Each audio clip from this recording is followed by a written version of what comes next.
마태복음서 7장 16절에서 20절. 너희가 그들의 열매로 그들을 알리니 사람들이 가시나무에서 포도를 또는 엉겅퀴에서 무화과를 거두겠느냐. 이와 같이 좋은 나무마다 좋은 열매를 맺고 변질된 나무는 나쁜 열매를 맺나니 좋은 나무가 나쁜 열매를 맺지 못하고 또 변질된 나무가 좋은 열매를 맺지 못하느니라. 좋은 열매를 맺지 아니하는 나무마다 찍혀 불 속에 던져지나니 그러므로 너희가 그들의 열매로 그들을 알리라. 아멘. 지금 우리가 산상보훈 계속하고 있는데요. 두세 주 전쯤 좁은 문, 좁은 길로 들어가라는 예수님의 말씀을 들었습니다. 그리고 거짓 선지자들을 조심하라는 말씀이 이어졌습니다. 거짓 선지자들은 사람들을 구원의 좁은 문, 좁은 길로 인도하는 게 아니라 넓은 문, 넓은 길, 멸망의 길로 가도록 꾀이는 자들입니다. 그러면 거짓 대언자들의 특징은 무엇인가? 그 구분이 쉽지 않습니다. 왜냐하면 그들은 양의 옷을 입고 있기 때문입니다. 그러나 그 속에는 약탈하는 이리가 들어 있습니다. 자, 이들은 양을 모방합니다. 그래서 겸손, 온유, 인내, 사랑 등의 이런 모습을 보입니다. 그러나 실제는 야욕으로 가득 차서 숨어서 약탈과 불법과 악행을 저지릅니다. 그래서 외모의 훤칠함이나 유창한 말만 가지고 판단해서는 안 됩니다. 이제 여자들이 좀 더 잘 속지요. 한마디로 말하면 그들은 위장술에 능합니다. 겉으로만 꾸민 위장된 삶은 잠시 아름답게 보일 수 있습니다. 그러나 그 속은 거짓이 그의 행위를 통해서 드러납니다. 반드시 그의 행위를 통해서 드러나게 되어 있습니다. 혹시 사람들은 위선을 발견하지 못한다 해도 하나님께서는 그의 비밀과 그의 모든 삶의 과정, 그의 생각까지 다 알고 계십니다. 그래서 요한일서 4장 1절에 사랑하는 자들아 영을 다 믿지 말고 오직 그 영들이 하나님께 속하였는지 그것들을 시험하라. 이는 많은 거짓 대언자들이 나와서 세상에 들어왔기 때문이라. 분명히 성경은 우리에게 경고하고 있습니다. 참 목자는 양을 살리기 위해서 진리를 선포합니다. 그러면서 자기를 죽이지만 거짓 목자는 자기가 살기 위해서 양들을 죽입니다. 그러면 이런 거짓 지도자들의 거짓은 어떻게 드러나는가? 사람들이 좋은 나무를 심어서 좋은 열매 거두기를 원합니다. 문제는 다 좋은 열매를 맺지 않는다는 것이죠. 또 열매라는 그 결과는 과정에 따라서도 좌우됩니다. 본래 어떤 나무였는가? 이거 중요하죠. 그러나 열매 맺는 과정도 중요합니다. 무슨 얘기냐면 아무리 좋은 종자라도 환경이 열악해서 물이 부족하든지 햇빛을 받지 못했다면 좋은 열매를 맺을 수 없다는 거죠.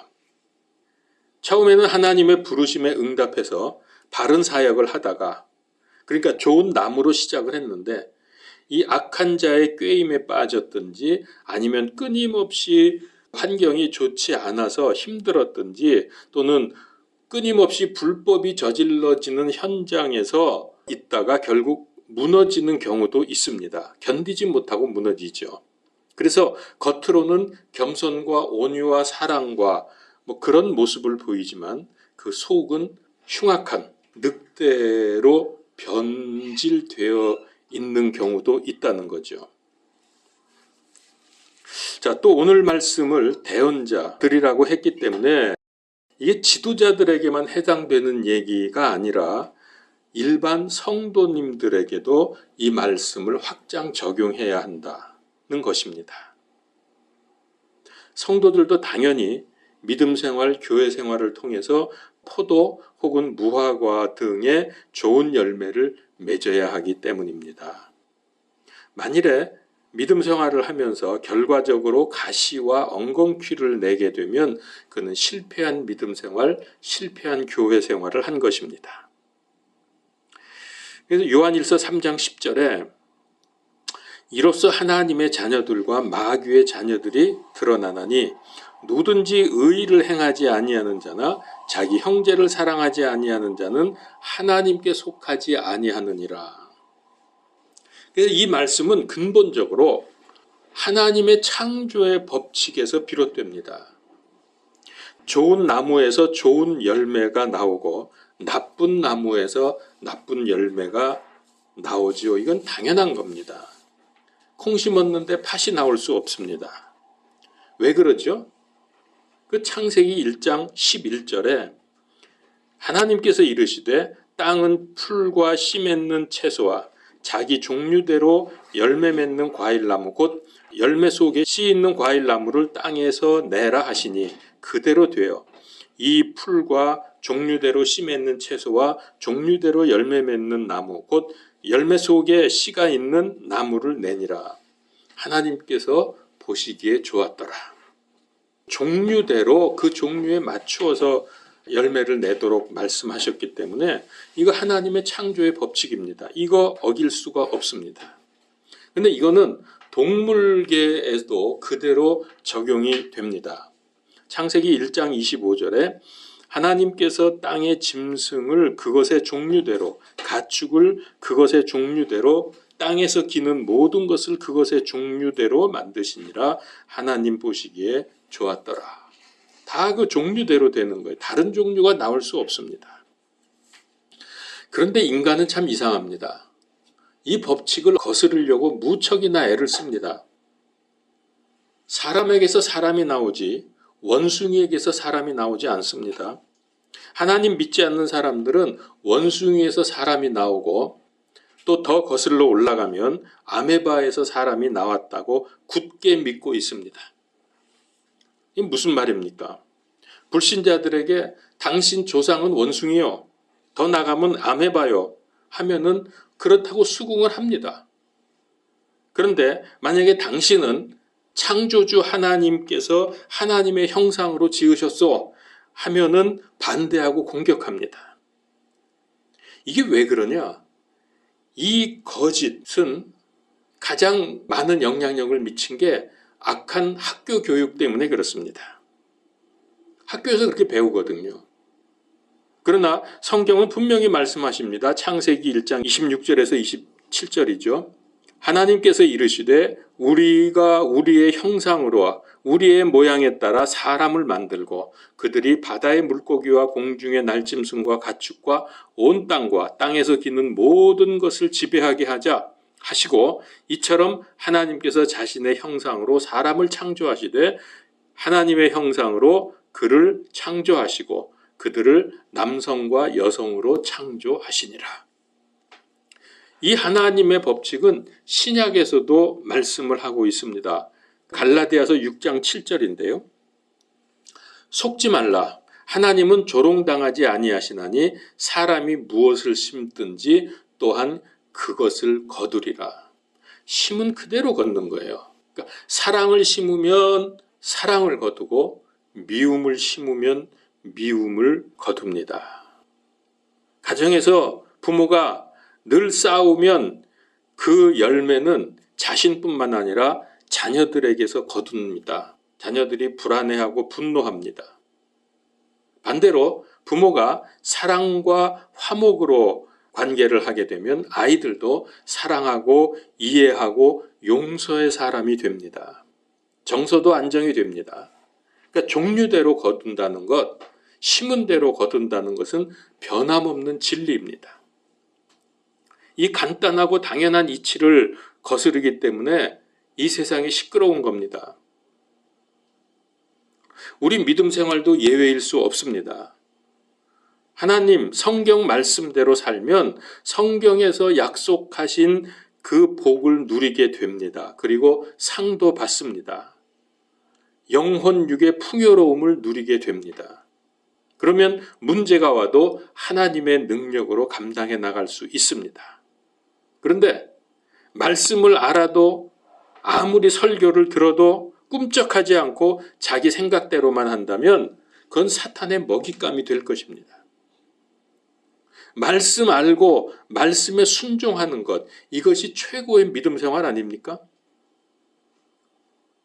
교회 출석하고 예배드리고 봉사하고 헌금은 흉내낼 수 있지만은 성령 충만, 말씀 충만으로 오는 평안과 감사와 기쁨과 하나님의 은혜와 하나님의 능력은 결코 흉내낼 수 없습니다.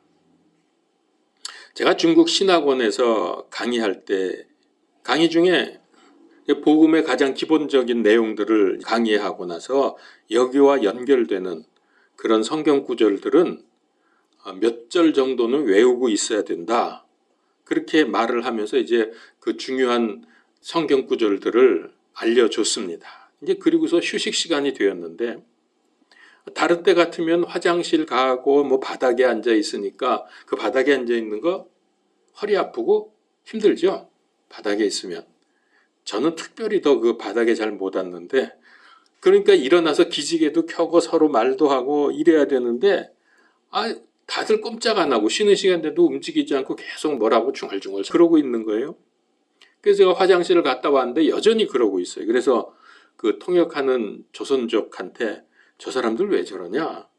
뭐 하는 거냐? 그렇게 물어봤더니 이분 하는 얘기가 목사님 아까 강의 시간에 성경 구절 외우라고 했잖아요. 제가 그때 충격을 받았어요.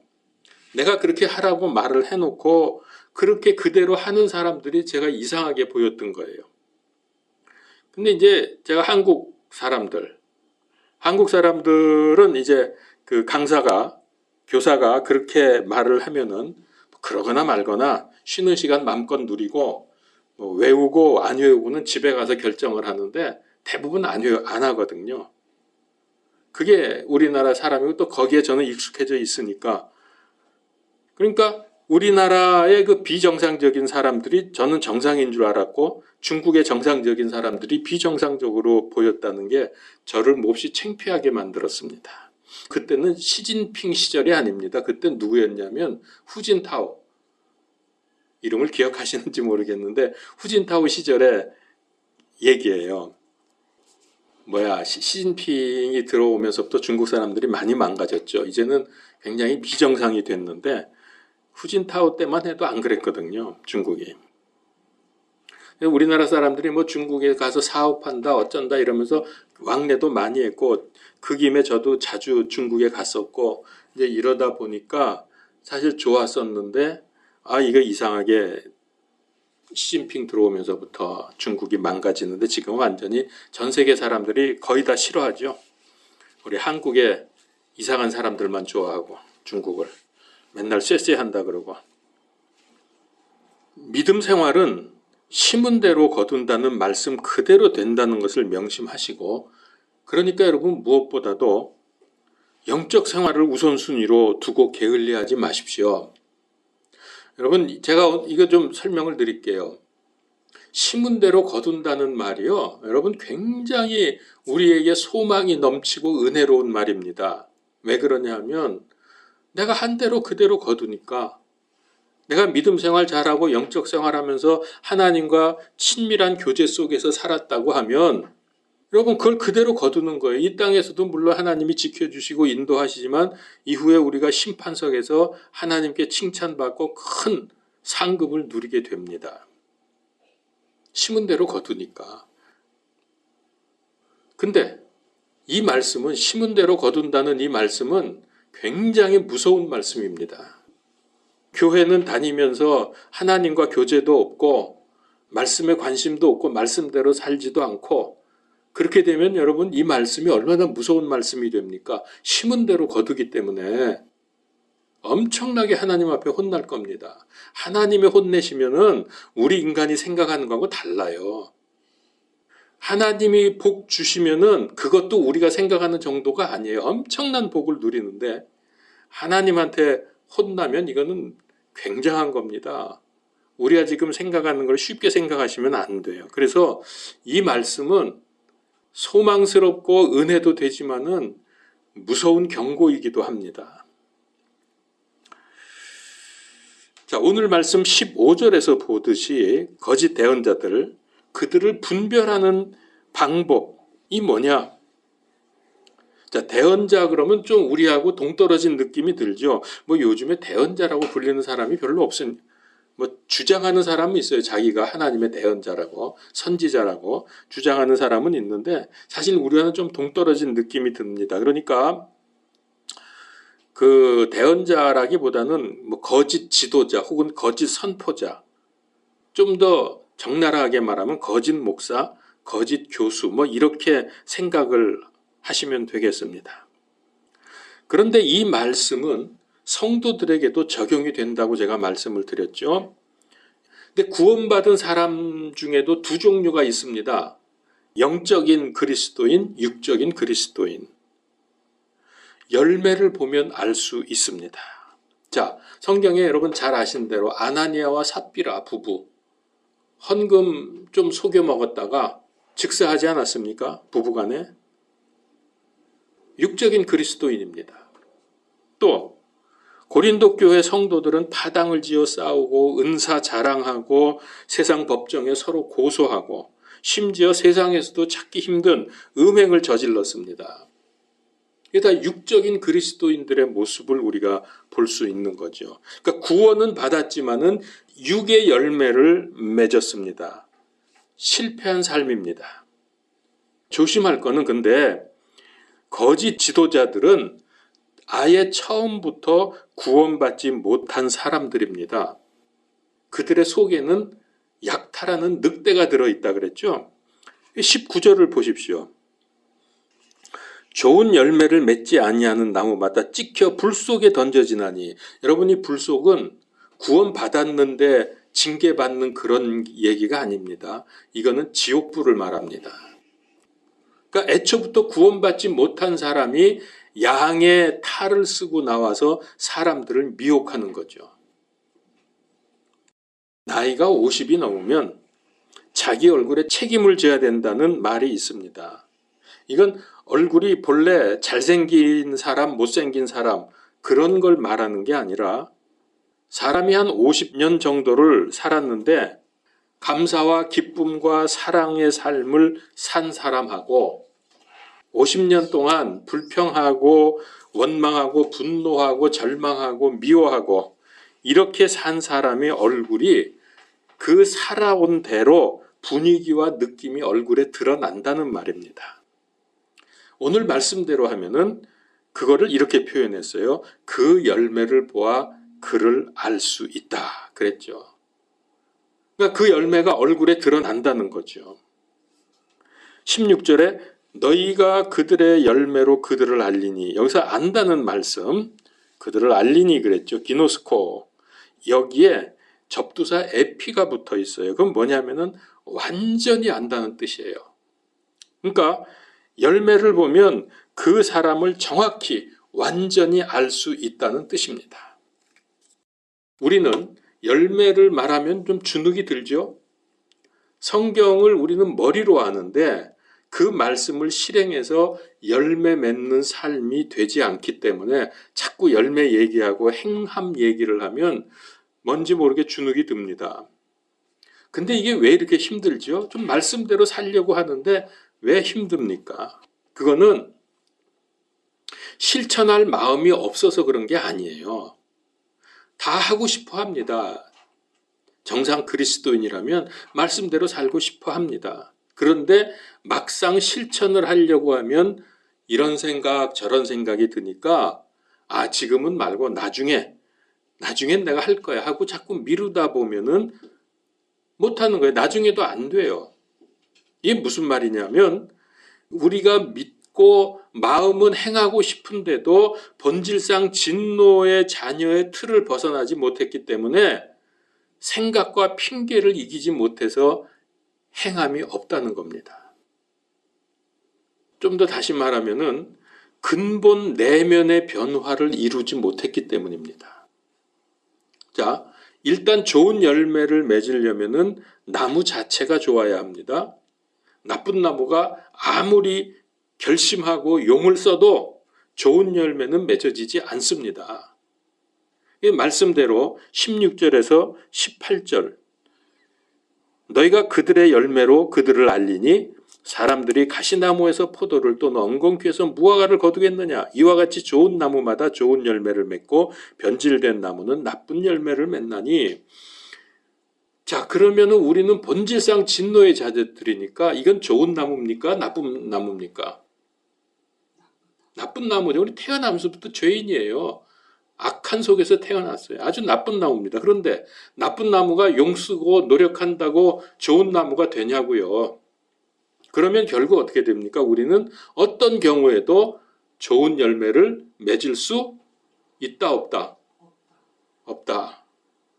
전혀 불가능하다는 말이죠. 그럼 방법이 없습니까? 무슨 노력을 해도 별짓을 다 한다고 한들 어떻게 나쁜 나무가 좋은 나무로 바뀔 수가 있단 말입니까? 그래서 불가능합니다. 방법이 없습니다. 그런데 가능합니다. 방법이 있습니다. 제가 지금 말장난하려고 하는 게 아니라 우리 힘과 노력과 지식으로는 불가능하고 방법이 없습니다. 그런데 방법이 있습니다. 하나님은 하실 수 있습니다. 하나님께서 좋은 나무로 바꾸어 주시면 바뀝니다. 어떻게? 그게 다름 아닌 성령 충만, 그리스도 충만, 말씀 충만입니다. 이 세 가지가 조금씩 다른 것 같지만은 의미상으로 볼 때 같은 것입니다. 이 세 가지가 같은 겁니다. 자, 말씀을 읽고 설교를 들을 때 감동이 오지요. 그러면 여러분 생각이 어때요? 아, 내가 변화된 것 같습니다. 또 말씀을 실천하고자 하는 마음도 생깁니다.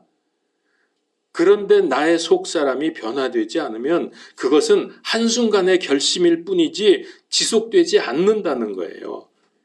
행하려고 했지만은 얼마 안 가서 그 마음이 사라집니다. 하려고 해도 걸리는 게 많아서 그걸 이겨내지 못합니다. 왜 그래요? 나쁜 나무기 때문에 그런 거예요. 나쁜 나무가 좋은 나무로 바뀌지 않았기 때문에.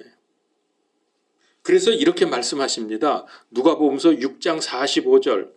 선한 사람은 자기 마음에 선한 보고에서 선한 것을 내고 악한 사람은 자기 마음에 악한 보고에서 악한 것을 내나니 그의 입은 마음에 가득한 것을 말하느니라.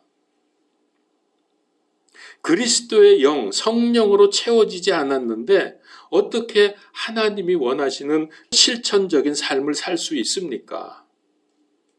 우리는 본질상 진노의 자녀들인데 그러면 어떻게 나의 내면이, 나의 속사람이 변화될 수 있을까요? 제발 이 말씀 그냥 또 지나가고 뭐 그 말씀이 있는 거 알아. 그러지 말고 변화가 돼야 됩니다. 자, 우리 합독합시다. 그런즉 누구든지 그리스도 안에 있으면 그는 새로운 피조물이라. 옛 것들은 지나갔으니 보라 모든 것이 새롭게 되었도다. 그리스도 안에 있으면 어떻게 됐다고요? 새로운 피조물이 된 거예요. 이거는 우리의 노력으로 되는 게 아니라 하나님께서 바꿔주시는 거예요. 변화시켜 주신 거예요. 그러면 됩니다. 그렇게 불가능하고 안 될 것인데도 불구하고 하나님이 하시면 된다는 얘기입니다. 물론 우리가 이 육체로 사는 동안 100% 완전히 새롭게 되지는 못합니다. 그래도 말씀 실천하며 사는 사람들도 꽤 많이 있습니다. 근데 그게 드러난 사람들을 우리는 믿음의 위대한 사람들이라고 추앙합니다. 그러나 드러나지 않고 이름도 없이 빛도 없이 말씀대로 사는 사람들은 훨씬 더 많습니다. 변화되었기 때문에 가능한 거예요. 여러분도 생각해 보세요. 나는 과연 변화되었는가? 나의 속사람이, 나의 내면이 변화되었는가? 그러니까 지금 이 말씀은 어떻게 하면 된다고요? 그리스도 안에 있으면. 어떻게 그리스도 안에 들어갈 수 있어요? 영적 생활입니다. 성령 충만, 그리스도 충만, 말씀 충만, 제가 같은 의미라고 했죠. 문제는 이걸 다르다고 생각하는 게 문제입니다. 그리스도 충만, 말씀 충만에는 관심이 없어요. 성령 충만을 갈급해하면서 무슨 은사, 능력, 기적, 체험, 방언 이런 것들을만 사모합니다. 그게 성령 충만이라고 하고. 이 부분은 제가 다음 주에 좀 다룰 텐데요. 이 잘못 생각하는 걸 고쳐야 합니다. 이걸 바로 세우지 못하면 23절에 뭐라 그랬냐면 그때 내가 그들에게 밝히 말하되 내가 너희를 결코 알지 못하였노라. 불법을 행하는 자들아 너희는 내게서 떠나라. 이 말씀을 들을 수밖에 없어요. 그리스도 안에 있다는 것은 뭡니까? 요한복음서 1장 1절에서 3절 말씀대로 말씀이 하나님이시고 그 말씀이 육신이 되어 세상에 오신 분이 그리스도입니다. 그리스도의 영이 성령님이십니다. 그래서 성령 충만은 그리스도 충만이고 그리스도 충만은 말씀 충만입니다. 자꾸 성령 충만을 따로 떼어서 어떤 이상한 것으로만 생각하지 마십시오. 그래서 그리스도 안에 있다는 것은 말씀 안에 있는 것이고 온전히 그리스도 안에 말씀 안에 있다면 그것이 성령 충만입니다. 은사나 기적이나 방언은 성령 충만 결과의 한 부분입니다. 그것보다 더 크고 더 중요한 것은 성령 충만으로 말씀이 실천되는 삶, 하나님의 뜻과 계획을 성취하는 삶, 이로써 하나님께 영광 돌리는 삶, 이것이 성령 충만의 본질입니다. 뭐 은사, 방언 이런 거 아니고 그것도 맞죠. 맞긴 맞는데 성령 충만이라는 것의 본질을 알아야 돼요. 그러면 우리가 어떻게 우리의 근본을 변화시켜 나아갈 수 있을까요?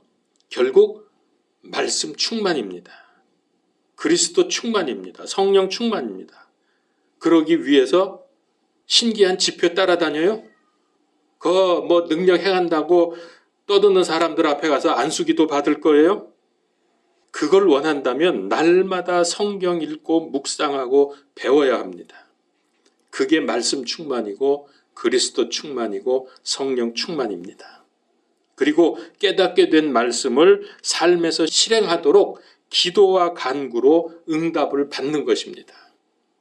이게 성령 충만한 사람입니다. 그러다 보면 뭐 은사도 올 것이고 방언도 나오고 그런 거죠. 우리가 우선순위를 바꾸면 안 됩니다. 제가 항상 말씀드리지만 말씀과 기도 생활에 성공해야 합니다.